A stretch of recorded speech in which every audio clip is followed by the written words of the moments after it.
નમસ્કાર મિત્રો, સ્વાગત છે તમારું આપણી આ યુટ્યુબ ચેનલમાં જેનું નામ છે ગુજરાતી જીકેની જમાવટ. મિત્રો, દિવાળી જેવો મોટો તહેવાર પૂર્ણ થતાની સાથે જ હવે વિવિધ રાજ્ય સરકારો જે છે તે પોતાના કર્મચારીઓને ફરીથી રીઝવવા માટે મિત્રો જે અલગ અલગ જે મોંઘવારી ભથ્થાઓ સાથે જ મિત્રો વિવિધ ભથ્થાઓ જે બાકી છે તેને લઈ અને મિત્રો જે છે તે જાહેરાતો કરવા જઈ રહ્યા છે. આપ સૌ જાણો છો તે પ્રમાણે આપણે અગાઉ વિડીયો બનાવ્યો, તેમાં મધ્યપ્રદેશ રાજ્ય સરકાર દ્વારા 1 જાન્યુઆરી 2024થી 4% મોંઘવારી ભથ્થું જે 7.5 લાખ કર્મચારીઓ માટે બાકી હતું તેની જાહેરાત કરી દેવામાં આવી છે. તદુપરાંત રાજ્ય સરકાર દ્વારા પણ કર્મચારીઓના ડીએમાં 9%નો વધારો જાહેર કરવામાં આવ્યો છે. તો જાણીએ વિડીયોમાં વિગતવાર કે કઈ રાજ્ય સરકાર દ્વારા દિવાળી બાદ તેના લાખો કર્મચારીઓ માટે ડીએમાં વધારો જાહેર કરી દેવામાં આવ્યો છે તેના વિશે વિડીયોમાં વિગતવાર ચર્ચા કરીએ. તો વિડીયોના અંત સુધી તમે બન્યા રહો અને જો ચેનલમાં નવા હો તો અમારી ચેનલને લાઇક, શેર, સબસ્ક્રાઇબ કરવાનું ભૂલતા નહીં. તો મિત્રો, ડીએ 9% વધારો સરકારી કર્મચારીઓ માટે ખૂબ જ સારા સમાચાર છે.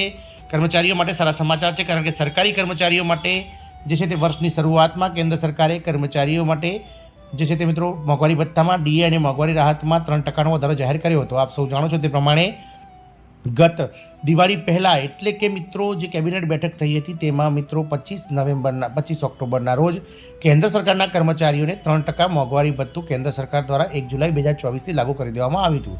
ત્યારબાદ કેટલાક રાજ્યોએ પણ તેમના કર્મચારીઓના ભથ્થામાં વધારો કરવાનું નક્કી કર્યું છે.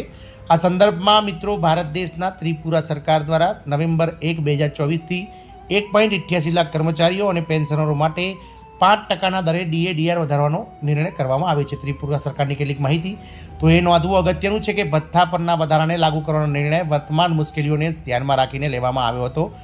સરકાર દ્વારા કહેવામાં આવ્યું હતું કે તેની માનવ મૂડી પર ધ્યાન આપી રહી છે સરકાર, તેથી આ નિર્ણયથી રાજ્યની તિજોરીમાંથી આશરે 500 કરોડ રૂપિયાનો વધારાનો ખર્ચ થશે. કયા જૂથો ઉદયથી લાભ મેળવે છે? તો આ પગલું ત્રિપુરામાં 1.6 લાખથી વધુ સરકારી કર્મચારીઓ અને લગભગ 82,000 જેટલા પેન્શન ધારકોની તરફેણમાં હશે.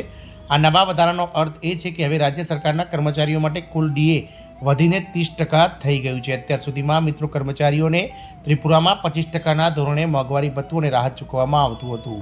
ડીએ વધે છે તેની પૃષ્ઠભૂમિ તો માર્ચ 2018માં કાર્યભાર સંભાળનાર વર્તમાન ભાજપ સરકારે ઓક્ટોબર 2018થી અમલી 7મા કેન્દ્રીય પગારપંચની ભલામણો મંજૂર કરી છે.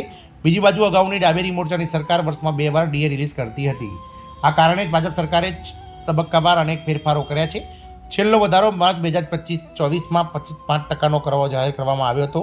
આ તાજેતરના વધારા સાથે રાજ્ય સરકારના કર્મચારીઓ અને કેન્દ્ર સરકારના કર્મચારીઓ વચ્ચે ડીએનો તફાવત થોડો ઘણો ઓછો થયો છે. મિત્રો, હાલમાં રાજ્ય સરકારના કર્મચારીઓને 30% ડીએ અને કેન્દ્ર સરકારના કર્મચારીઓને 53% ડીએ મળે છે. છેલ્લા 2 વર્ષમાં ત્રિપુરા સરકારે ડીએમાં કુલ 27% વધારો કરવાની મંજૂરી આપી છે. આમ ત્રિપુરા સરકાર હજુ પણ મિત્રો સરકારી કર્મચારીઓના જે મોંઘવારી ભથ્થું છે તેમાં 5%નો વધારો કરતા જે છે તે મિત્રો વધારો જે છે તે લાગુ કર્યો છે મિત્રો 1 નવેમ્બર 2024થી.